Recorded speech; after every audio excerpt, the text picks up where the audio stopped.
Hey, welcome back, Gary Brown Fortune on. So I took a piece of file that I had nailed, and I make another video where I cut off and started making it into just a knife. I'm just trying to make a knife, see if I can make one. So I cut off a piece off the end I didn't need, but I just wanted to show you don't have to waste. It's not a wasted piece. If you get a scrap piece of any kind of high carbon steel, you can use it and make something. And so let's forge it out, and I'll show you how to make a flint striker. And then I'll show you, hopefully it'll work at the end of this. Here's how I made it.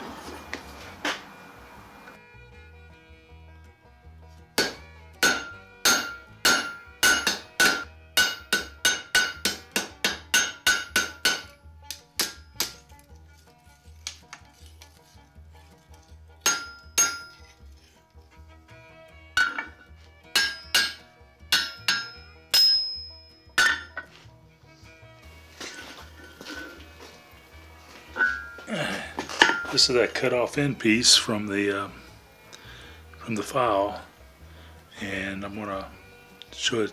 You know, it's not a wasted piece. I'm gonna turn it into a flint striker.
Hey, so we made this Flint Striker, which didn't take long at all, out of that little end of a file.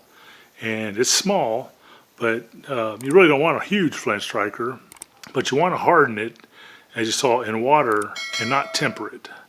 You want it fairly hard. Just don't harden all of it. I made a real nice one of these. It was wider, out of a bigger piece of material, had double ends on it that were the little curl here met in the middle. Real nice. I was hunting some kind of flint around here, and we got a wet weather creek behind our house. Yeah, it's like a rushing Colorado River in the wintertime when all the rains come. In the summertime it's bone dry. But anyway, I was seeing if I could find any flint or anything usable, and I was out there hitting on different pieces, and the handle just broke off. I had it too hardened. So what I did on this is I hardened it up, I kind of did it at an angle so that this connection here wasn't in the hardening. So I only came up about halfway and then came up like that at an angle in that little bucket. And I did that kind of on purpose because I wanted to leave this hot so that it'll stay softer than this part. But you want this as hard as you can get so that you can, get sparks off it. At least that's what I've heard. And so I did take it. It's, as you can see, it's kind of shiny. I didn't take off all the edges, but I did take it to my belt grinder and disc, touched it, kind of get it a little flat. I wanted it good and flat. And that's what you want. I mean, they actually say you want it smooth, but some people leave like the file marks in them. I did a little bit, but I wasn't planning on it. I just didn't want to grind too much. So only thing I got is this came out of my creek, and it's more chert than flint, but it's got a little flint in it. And let's see if we can get any kind of a spark off of it. Now, this isn't a good example of getting sparks off of something because this stuff is just not great. There's a spark. Came off. I don't know if it showed up. So, if you had a good piece of flint, this thing would be like flying sparks off of it. Yeah, this is just horrible flint. Wish I had some real flint. But I got a spark or two to show up. Anyway, that's how you make one. It's just, you gotta get better flint than I got around my house. I had one piece of this, and every time I hit it, it just crumbled in my hand. It's not good. It's not good stuff to use. And then keep your Altoid cans. And if you make these the right size like this, say you can just drop it in an Altoid can, put your char cloth on there, and your flint, and you got that to carry around with you. So they're handy. They don't have to, I mean, this is something like this, unless you break it, is going to last you, a lifetime probably, or a couple of lifetimes, even as small as this is. And it fits in your hand. You just want to get it to where you get a good grip and strike on it. When I hit it with the grinder, some really nice high carbon sparks came out. That don't really work. That's not what you want though. So anyway, that's how you make one. And so you get a little piece of metal. Don't waste it. Y'all have a blessed day. We'll talk to you later. Bye-bye.